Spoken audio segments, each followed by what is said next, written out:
Shalom amigos, les habla Sergio Bacari del canal Un Bacari Suelto en Israel y con César Fleitas. La semana pasada estuve aquí en el Jardín de la Tumba y haciendo un chiste dije que acá no conocen a Un Bacari Suelto en Israel, por eso no me abrieron la puerta, y al otro día recibí un teléfono que sí, dijeron que conocen a Un Bacari Suelto en Israel. El amigo César se comunicó conmigo y me dijo, quiero que vengas, quiero invitarte, quiero hacerte un tour especial para ti. No lo pensé dos veces y aquí estoy. Gracias César por la invitación. No, gracias a vos por haber venido y por haber recibido la llamada y también la invitación. Sí, y no quiero perder más tiempo porque yo no tengo mucho que decir acá, vine acá para escucharte. Quiero que nos hagas un paseo virtual para todos los amigos de la página, del canal. Sí. Y vamos a ver qué sale, ¿qué te parece? Me parece fantástico. Muchísimas gracias y gracias a Daniel, enseguida lo van a ver que nos está filmando, es un amigo del canal que ya es conocido. Empecemos. Buenísimo. ¿Está? Y yo quiero agradecer también de pronto a Ana en España, que fue justamente la persona que nos puso en contacto. España. Ok, Ana, muchas gracias. Y ella fue la que justamente nos puso en contacto para que esto pudiera suceder. Listo. No apagues. Aquí estamos. Ok. Buenísimo. Así que acompáñenme en esta dirección. Hola, Daniel. Daniel Lishinsky, guía turístico acá en Israel. Ok. Un gran amigo. Bueno, antes de comenzar o antes de avanzar, simplemente quiero dar un poco de información, un poco de trasfondo acerca del lugar, para que la gente pueda entender un poco de qué se trata este lugar. Porque muchas veces la gente piensa que esta es una iglesia, muchas veces la gente piensa que es simplemente un jardín dentro de Jerusalén, pero en realidad el lugar es un lugar histórico y arqueológico. El lugar existe como una de dos alternativas oficiales para el lugar de la crucifixión, sepultura y resurrección de Jesucristo. Yo conocía el Santo Sepulcro siempre. Y fíjate una cosa, nosotros no descartamos también de que la iglesia del Santo Sepulcro haya sido el lugar. ¿Quién es nosotros? Nosotros somos una entidad evangélica llamada la Asociación del Jardín de la Tumba. Es un grupo, fue formado por un grupo de cristianos evangélicos en Inglaterra en el año 1893 y formaron una fundación que después se denominó la Asociación del Jardín de la Tumba en Jerusalén, y se formó justamente de manera a adquirir esta propiedad, para comprar esta propiedad de manera a preservarlo como un lugar bíblico, histórico y arqueológico. Y se compró esta propiedad en base a los elementos arqueológicos que vamos a estar viendo ahora en unos instantes, que hacen que el lugar encaje dentro del perfil de lo que vemos en los evangelios en cuanto al lugar de la crucifixión, sepultura y resurrección de Jesucristo. Okay, interesante. Pero es importante mencionar también para nuestra audiencia que nosotros no somos dogmáticos en decir, este es el lugar, decimos es una posibilidad viable, ya que el lugar encaja perfectamente dentro del perfil, y de eso es lo que vamos a estar hablando. Okay. Pero más allá del lugar, lo que es más significativo para nosotros es el significado espiritual de este lugar.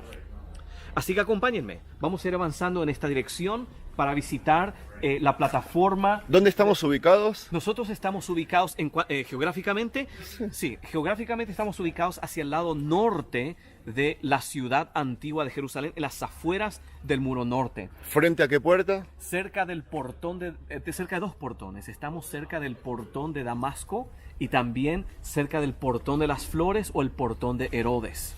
Okay. Voy a explicar un poco también en cuanto a la estructura del muro de la ciudad antigua de la época del primer siglo, porque lo que vamos a estar viendo ya no data de la época del primer siglo. Pero eso ¿Qué son vamos a estas? hablar. Veo si hay atrás. Citas bíblicas. Exactamente. ¿O son del Nuevo Testamento? Estos son del Nuevo Testamento, sí, son citas bíblicas. Este es de Juan capítulo 15, versículo 5. Jesucristo diciendo, yo soy la vid y ustedes son los pámpanos. Todo aquel que permanece en mí y yo en él, dice, dará mucho fruto, porque sin mí nada podéis hacer. Perfecto. Entonces, esas son las palabras de Jesucristo, e intentamos de colocar muchos versículos bíblicos en el lugar para que la gente entienda que el propósito no es simplemente hablar acerca del lugar como un lugar histórico, sino también hablar acerca del contenido, el significado espiritual del lugar. Entonces, ahora nos estamos dirigiendo hacia la plataforma del posible lugar del Gólgota. Y digo el lugar posible, y creo que es importante mencionar que a través de los siglos... ¿Qué es Gólgota para un judío? Para un judío, Gólgota es Golgolet. Gulgolet, Golgolet. cerebro, Sí, exactamente. El Golgolet es el cráneo. cráneo. El término Gólgota en su origen es un nombre arameo, y eso voy a explicar ahora también cuando lleguemos allá, cuando hablemos del lugar. Pero para que tengan una idea, el nombre Gólgota es simplemente la forma aramea de la palabra hebrea Golgolet. Ok. ¿Sí? Porque ese era el nombre, según lo que vemos en los evangelios, ese era el nombre del lugar donde Jesús fue crucificado.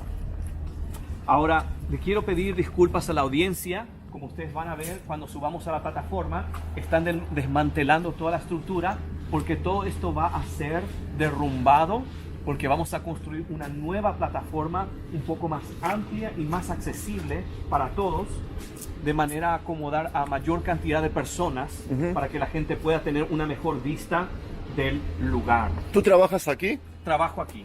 ¿Vives aquí? Vivo aquí también. Sí. Voilà. Sí, bastante Wow. privilegiado. Y lo que vamos a hacer, acá no tenemos, este sería el mejor ángulo para ver el lugar, pero por causa de los obstáculos, si quieres venir de este lado, vas a tener una mejor vista del Sí. lugar. Ahora, ¿Es ese lugar? este es el lugar aquí. Ok. También tenés como punto de referencia esta fotografía que tenés acá, que fue capturada Ahora la voy en a los ver. años 1900. Estás lejos vos de la cámara, no te vamos a escuchar. Ah, no, tranquilo, me voy a acercar un poco más acá. Entonces creo que es importante señalar que el Jardín de la Tumba es una de dos alternativas oficiales. ¿Y por qué digo dos alternativas oficiales? Porque a través de los siglos muchos lugares o diferentes lugares fueron identificados para el lugar de la crucifixión, sepultura y resurrección de Jesucristo. Por lo menos 6 lugares, de los cuales solamente 2 lugares tienen mayor contenido histórico y arqueológico que encajan dentro del perfil de lo que vemos en las escrituras. La tradición más antigua, quizás ya lo conocen, que es la Iglesia del Santo Sepulcro, que fue establecida en el año 326 después de Cristo, y a través de los siglos ese lugar fue identificado como el lugar tradicional, y aún hasta el día de hoy es identificado como el lugar tradicional. Como te habrás dado cuenta, muy pocas personas de pronto conocen este lugar. Yo no conocía. Y mira, Yo no ese es el conocía. caso para muchos que viven acá en Jerusalén. Muchos no conocen lo que es el Jardín de la Tumba. Sí. Ahora, ¿por qué es que no se conoce tanto? Es porque es algo más reciente. Ah, Se comenzó a identificar este lugar como una otra alternativa viable a mediados del siglo XIX. En el año 1842, un teólogo alemán llamado Otto Tinius fue el primero en escribir acerca de este lugar como el lugar de la calavera, en base a ciertos rasgos que este hombre había identificado en el lugar. Uno de los elementos principales que comenzó a atraer a las personas al lugar fue justamente la apariencia del lugar, la semejanza de una calavera en la ladera del monte. Quiero mostrarles acá en esta fotografía que fue capturada en el año 1900. En esta sección que estoy indicando con mis dedos, ustedes pueden ver las cavidades o las cuencas de los ojos, ¿sí? Voilà. En el centro, parte de la nariz, y la parte inferior hoy día se encuentra bajo tierra, ¿sí? Entonces voy a sacarlo así para que se Es pueda verdad. ver mejor. Ahora acá voy a ver que no brille tanto para que lo puedas ver mejor, así. Ahí está. sí. Entonces acá puedes ver la apariencia o la semejanza de la calavera. Tengo una otra fotografía que quizás va a mostrar mejor. Vos me preguntaste qué es Gólgota, ¿sí? Especialmente para nuestra audiencia de habla hebrea. El término Gólgota, como había mencionado, es un nombre arameo que simplemente significa calavera, ¿sí? En hebreo es Golgolet, que sería el equivalente. En español, en castellano decimos Calvario, ¿sí? Que viene originalmente del latín Calvaria, que también significa calavera. Entonces, cuando hablamos del Calvario, Gólgota, el lugar de la calavera, Golgolet, estamos hablando en realidad del mismo lugar, pero simplemente en diferentes idiomas. Ahora, ¿por qué la semejanza de la calavera fue un atractivo importante? En la antigüedad era bastante común, acá en la tierra de Israel, para nombrar lugares en base a cosas que las personas podían relacionar. Tienes un montón de ejemplos de esto en la Biblia, ¿sí?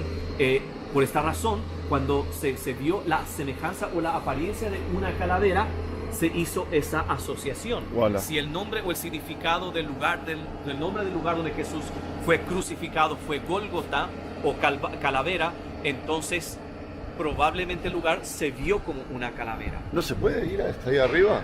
Mira, se puede. Hoy No. día es un cementerio islámico. Lo que ves allá arriba es el cementerio No, a de las cuevas. a las cuevas, mira, y esa es parte de la propiedad. El acceso principal, como verás allá adentro, hay un agujero, Sí. que es el acceso que va para arriba, que justamente termina dentro de la propiedad del cementerio que se encuentra allá Musulmán. atrás. Ok. Ese es el lugar donde los guerreros musulmanes que pelearon en contra de los cruzados en el siglo XII y XIII fueron enterrados. Pues ustedes ven allá las inscripciones en árabe. Entonces estamos hablando un poco acerca del lugar de la calavera, que fue uno de los primeros atractivos que atrajo a las personas al lugar.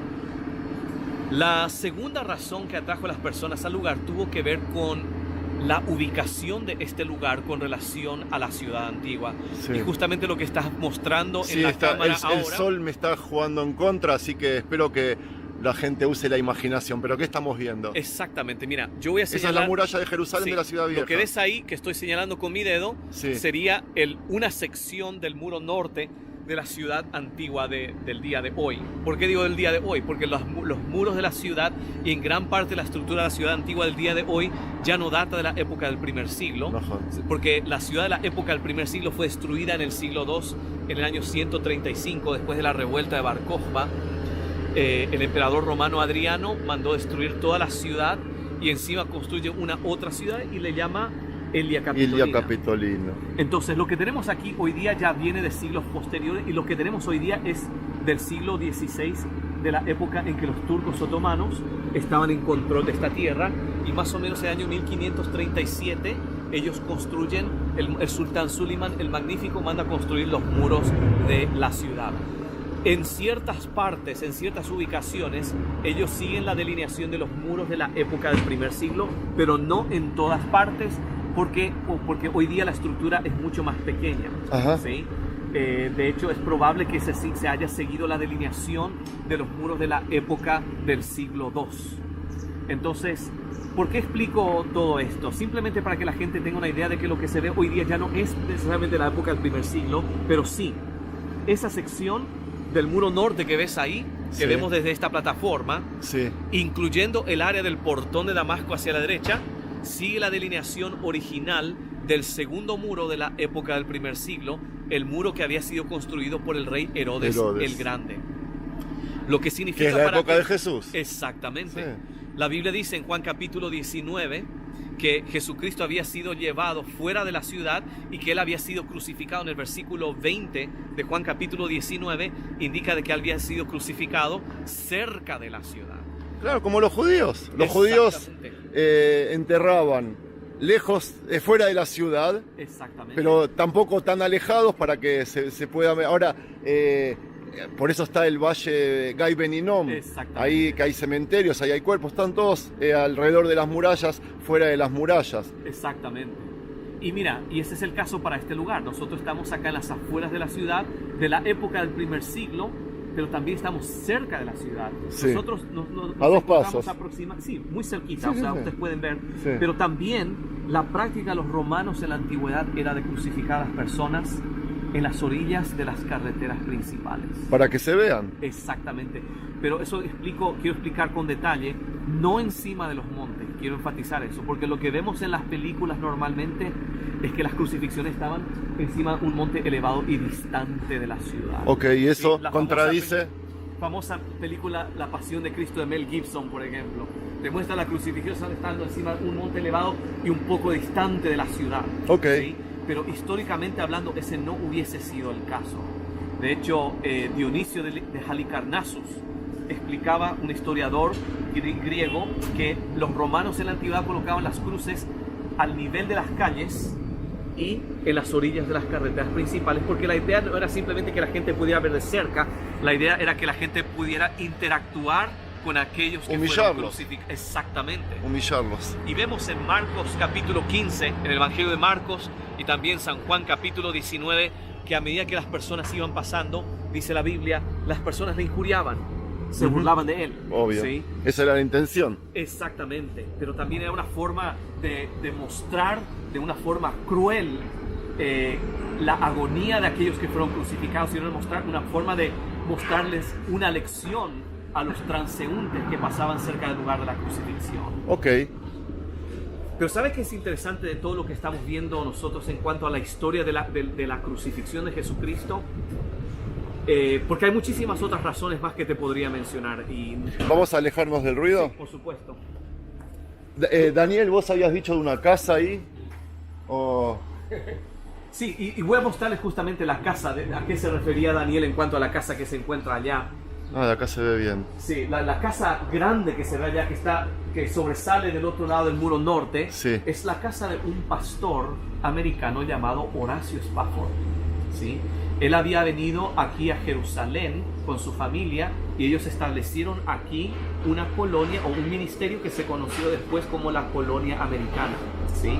Y ellos hacían trabajo entre los huérfanos, las viudas, ayudando a la gente en esa época. Y bueno, fue desde ese lugar que un famoso general británico llamado el general Gordon en el año 1883, que él vino a Jerusalén y él fue el que hizo el lugar famoso. ¿sí? Por esa razón que más adelante se le conoció a este lugar como el Calvario de Gordon.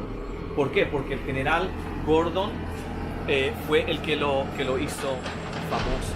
Buenísimo. Mira, hay tanto para decir acá. Acá literalmente podemos pasar horas hablando de las muchas razones. Pero lo interesante de este lugar y lo significativo de este lugar es que todo lo que he mencionado, los detalles en cuanto a la crucifixión de Jesucristo, ya habían sido profetizados, todos esos detalles, por los profetas en el Antiguo Pacto, en la Tanaj. Que acerca de el Mesías, de que él sufriría. Inclusive las palabras que él había dicho desde la cruz ya habían sido mencionados por los profetas, por los salmistas. Y es interesante ver que en el día de la crucifixión de Jesucristo 29 profecías fueron cumplidas en un solo día, desde la cruz. Nosotros acá en este lugar como institución creemos que Jesús es el Mesías, que Él es no solamente un hombre que vino para dar un mensaje. Nosotros creemos que Él es el Hijo de Dios, pero más que el Hijo de Dios, Dios hecho carne. Nosotros creemos que Él vino aquí para cumplir la ley en su perfección, pero también para morir en la cruz, para cargar con nuestros pecados y hacer kaparah hataim, para hacer la expiación de pecados. De los pecados. ¿Por qué? La Biblia nos enseña que la paga del pecado es muerte, mas la dádiva de Dios, el regalo de Dios, es vida eterna a través de Jesús, el Mesías o Jesucristo. Al final del día, eso es lo más significativo en cuanto al lugar. No es tanto en dónde, si fue acá o si fue allá, sino más bien el por qué. El por qué tuvo que morir Jesús. Nosotros creemos que Él murió en la cruz para limpiarnos de nuestros pecados por medio de su sangre, y a través de su resurrección Él nos da una vida nueva, una vida eterna con Él. ¿La vegetación que hay aquí tiene alguna importancia? ¿Simboliza algo? Mira, te cuento una cosa. Te cuento una cosa. Sí. El jardín hoy día, o sea, la gran parte de la vegetación no es nativa de Israel. O sea, tenés algunos árboles, por ejemplo, el ciprés, tenés, por ejemplo, el mastic, por ejemplo, tenés un montón de árboles que son nativos de acá de Israel, pero después tenés otros que son de diferentes partes del mundo. Por ejemplo, el Pittosporum que tenés acá, que es bastante típico en Australia, pero también es típico en Japón y en otros lugares. ¿Esto es la tumba? Y esto nos vamos ahora en dirección hacia la tumba. Ah, ¿vamos a ir? Sí. Ah. Pero te explico también por qué tenemos un huerto así como lo ves hoy, o un jardín. Porque la Biblia dice, fíjate lo que dice la Biblia. Juan capítulo 19, en el versículo 41 dice que en el lugar donde Jesús o Yeshua fue crucificado, había un huerto. Y en el huerto una tumba nueva en el cual nadie había sido puesto. Según la descripción de Yohanan o de Juan, el lugar de la crucifixión y la tumba estaban en una proximidad cercana. De hecho, Juan 19:42 explica, ese es escrito justamente por Juan, que fue uno de los discípulos de nuestro Señor, de Yeshua, por esos 3 años. Él explica que dos razones por la cual colocaron el cuerpo de Jesús en el sepulcro que estaba cerca del lugar de la crucifixión era por causa, uno dice que era por causa del día de la preparación, o sea, iba a ser Shabbat, pero lo segundo es que porque aquel sepulcro estaba cerca, dice Juan. Por esa razón le colocaron el cuerpo de Jesús en aquel sepulcro. Según lo que vemos en Juan, también en Marcos, la tumba perteneció a un hombre rico y de mucha influencia llamado José de Arimatea o Yosef Ish Ramataim. Ajá. Sí. José de Arimatea. ¿Por acá? Era un miembro, sí, vamos a bajar de este lado. José de Arimatea era un miembro del Consejo Judío de ese entonces, lo que sería hoy día miembro del Parlamento de la Knesset. Ok. ¿Sí? Y él fue asistido por un otro hombre llamado Nicodemo o Nacdimón. Acá quiero mostrarte algo antes de bajar a la tumba, porque la relevancia de esa descripción que les he dado es justamente que dice Juan que en esa propiedad de José de Arimatea donde Jesús fue sepultado había un huerto. ¿Sí? Acá tenemos evidencias arqueológicas de que acá hubo un huerto aproximadamente 2000 años atrás. Sí. En el año 1924 se descubrió lo que ves acá abajo. Este es un lagar. ¿Sí? El lagar era el lugar donde se producía el vino, donde se pisaban las uvas. Este tipo de lagar que tenemos acá es uno de los más básicos, ¿sí? De los 4 tipos de lagares que puedes encontrar acá en Israel, este es el básico, que está compuesta de 2 partes, 2 niveles. El nivel superior era el lugar donde se pisaban las uvas, ¿sí? Para extraer el zumo, y del lugar de donde se pisaban las uvas se derramaba el mosto a un lugar inferior, que era el lugar de la recolección o la batea de recolección. Acá se comenzaba el proceso de fermentación ya inmediatamente, ¿sí? Y después se recogía el mosto, ¿sí? Para continuar el proceso de fermentación. Ahora, este hallazgo fue bastante significativo en el año 1924 porque nos indica de que aquí hubo un huerto, más específicamente hablando un viñedo, aproximadamente 2000 años atrás. Todavía necesitamos hacer más excavaciones, ¿sí? Para que valga la aclaración, porque todavía tenemos que excavar en aquel lugar ahí atrás para exponer el lugar donde se pisaban las uvas, ¿sí? Ya fe. Pero el elemento más importante, y con esto vamos a estar concluyendo justamente nuestro recorrido, y este es el elemento más importante, más crítico. En el año 1800, hasta el año 1867 toda esta área estaba bajo tierra.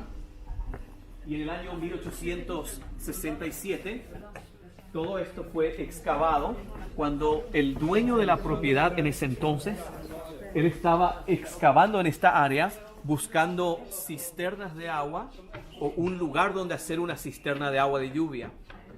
En el proceso, él encuentra la tumba que tenés acá. Es un milagro que la tumba haya permanecido en la forma en que está hoy día, porque ese hombre en un principio tuvo las intenciones de remodelar esta tumba para reutilizarlo como una cisterna, una cisterna de agua de lluvia. ¿Se puede entrar? Sí, se puede entrar. Esta tumba hoy día ya no se encuentra en la misma condición en que estaba en la antigüedad, porque la tumba fue reutilizada en siglos posteriores. Tenemos evidencias de que los cristianos bizantinos en el siglo V estuvieron acá, y también ellos remodelaron en parte la tumba en ese entonces, y también había una infraestructura gigantesca en esta propiedad, incluyendo la propiedad de al lado. Y después en el siglo XII el lugar nuevamente fue reutilizado por los cruzados. Tenemos evidencias de los escritos de los cruzados de que ellos tenían habían hostales hacia el lado norte, en el lado norte de los muros de la ciudad. Y tenemos evidencias de que ellos utilizaron este lugar. Mi pregunta es de judío que soy, nada más. Sí. Que en principio se dice que Jesús estuvo 3 días enterrado nada más. Exactamente. Y semejante tumba, piedra y todo por 3 días. Sí. ¿Cómo alcanzaron técnicamente a hacer esta estructura? Bueno, la tumba, la Biblia dice que ya la tumba había sido hecha. Ok. ¿Sí? Okay. Y era una tumba nueva en la cual nadie había sido puesto. O sea que es probable que haya sido una nueva adquisición recientemente hecha por José de Arimatea como un sepulcro ancestral. Nosotros nos encontramos en una sección de sepulcros antiguos, ya que datan del siglo, por lo menos del siglo IV. Algunos argumentan de que probablemente ya del siglo VII antes de Cristo. Y este hubiese sido un lugar de sepultura para gente adinerada. O importante, o VIP. Para gente de mucho dinero. Sí. O sea, el tener un huerto en una propiedad así, donde tenés tu sepulcro familiar, ya indica afluencia, que la persona tenía mucho dinero. También la ubicación misma es un lugar bastante estratégico, cerca de una carretera, que la carretera de Damasco. de Shechem, Sí. ¿verdad? Que conectaba todas esas villas y que terminaba con la ciudad de Damasco. O sea, que te encontraste en una ubicación bastante estratégica. No caben dudas. Ahora, no caben dudas. Venían aquí 3 veces al año de todo el país, de toda la nación. Exactamente. Podías vender alguna habitación aquí, rentar. Ahora, mira, quiero mostrarte esto para que tengas una idea. Esta simplemente es una estructura, un diagrama básico de la tumba. La tumba está compuesta de 2 cámaras, ¿sí? La primera cámara era la antecámara o la cámara de la preparación. Donde se dejaba el cuerpo reposar hasta que quede y también se hacía descarnado. Este era el lugar donde se hacía la preparación del cuerpo y donde la familia tenía el ritual de lamentación. Después de eso se transfería el cuerpo a la cámara de la sepultura, donde se dejaba el cuerpo por un periodo de por lo menos 1 año. Sí. ¿Sí? Quiero aclarar nada más que Yeshua, Jesús, Sí.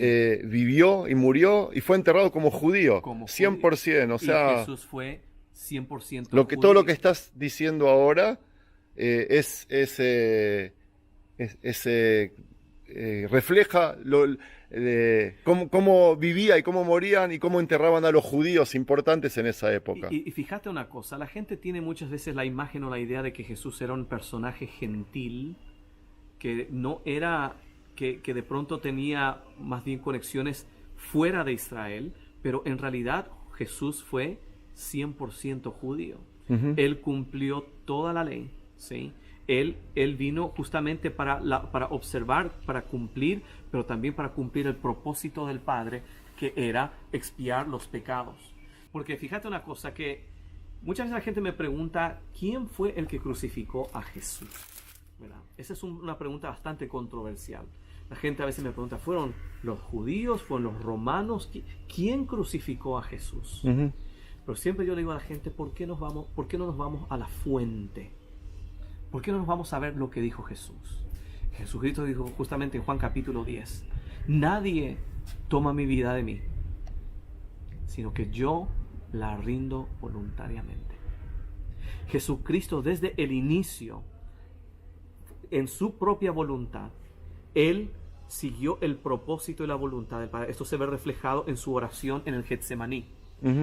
Él fue a la cruz voluntariamente, por amor a vos, por amor a mí, por amor al mundo. Dice la Biblia en Juan capítulo 3, porque de tal manera amó Dios al mundo, que ha dado a su Hijo unigénito, único, para que todo aquel que en Él cree no se pierda, mas tenga vida eterna. Nosotros creemos que Él fue sepultado. Para resumir. Sí. Él quedó 3 días. Al tercer día, el primer día de la semana, Él resucita entre los muertos. Pasó 40 días manifestándose a sus discípulos, mostrando pruebas contundentes de que Él había resucitado a los muertos. Para el tiempo de su ascensión, Él había sido visto de 500 testigos.